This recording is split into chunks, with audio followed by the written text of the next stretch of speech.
আমরা দেখব কিভাবে এরকম একটি ফ্লেম এফেক্ট দেওয়া যায়। যেমন অনেক সময় আমাদের কফি বা অন্য কোনো প্রোডাক্টের উপর এরকম ফ্লেম দেওয়া যায়। তাহলে চলুন দেখে ফেলি কিভাবে এটি দিতে হয়।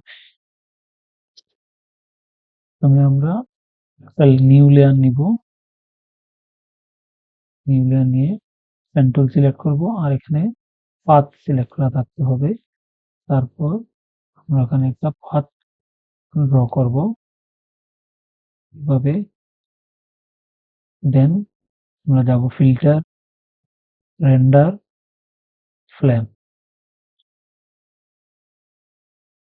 যাওয়ার পর এখানে ওয়ান ফ্লেম অ্যালং পাথ এটা সিলেক্ট করে ওকে দিয়ে দিই।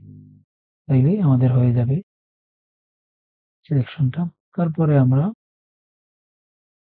পাথটাকে ডিলিট করে আমাদের ইচ্ছা মতো আমরা এখানে বসাই নিতে পারবো।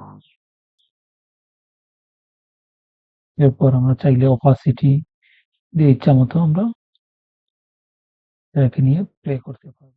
Subscribe is free. আপনার একটি সাবস্ক্রাইব আমার উৎসাহ বাড়ায়।